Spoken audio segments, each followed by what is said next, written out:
Let's say you have collected your data and you have run the analysis. Your result look fine, but your supervisor keeps saying your discussion is weak, or maybe you have been having a running battle with peer reviewer as a researcher. In this video, I will show you exactly how to write a clear, strong discussion section that explains your findings, link them with literature, and convince examiner that you truly understand your research. If you could just stay with me to the end of this video, I will share simple discussion framework that works for thesis and journal papers. By the end of this video, you will know what discussion section really meant to do, how to structure each paragraph, how to compare your findings with previous studies, what examiners actually look for, and what they hate to see. If you are writing your chapter 4 or 5 right now, like this video so that others can actually find it. Now let's get started. Now the big question is, what is the discussion section all about and what is it not? The discussion section is not a repetition of your result. It is where you interpret, explain, and justify your findings. The discussion answers, what do the results mean? Why do you get these results? How do they compare with previous studies? What are the implications? Once you understand this, your discussion becomes much easier. Now, the next thing we'll talk about is the golden structure of discussion paragraph. Every strong paragraph should follow this particular order in your discussion. Number 1, you state your key finding briefly. 2, you want to explain what it means. 3, you want to compare it with literature. And 4, you want to give reason for agreement or disagreement. Now, it's important to state the implications of your finding.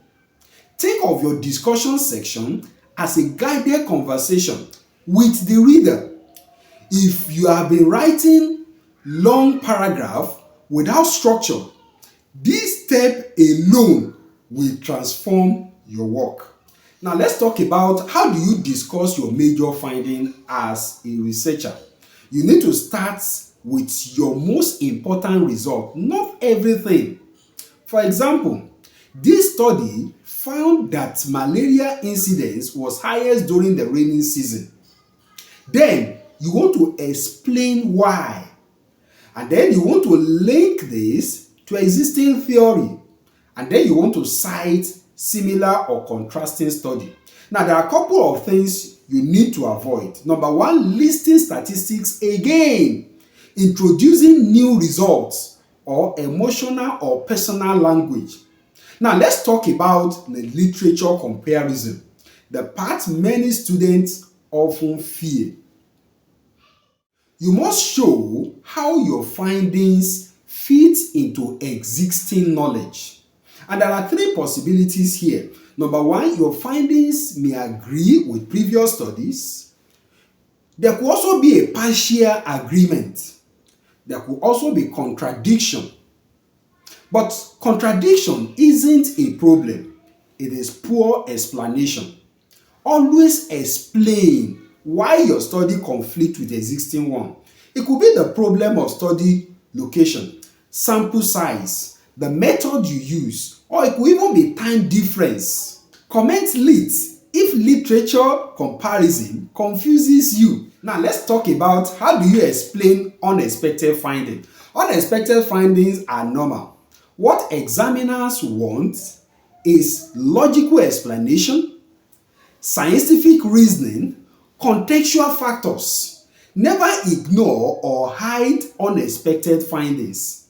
This next section separates the average student from excellent researcher, and that is looking at the implications of your findings. We discuss implication of findings for policy, for practice, for theory, and also for future research. Your study must show why it matters beyond just fulfilling academic requirements. Again, we look at the common mistakes in discussion section. Number one is rewriting results. Number two is weak linkage to objectives. Number three is no citation or even overgeneralization. Clear thinking leads to clear writing. Now, as I begin to wrap up, I need to talk about the concept of limitation in scientific reporting. Although limitations are optional, but they are very powerful. Acknowledging limitations shows maturity, not weakness.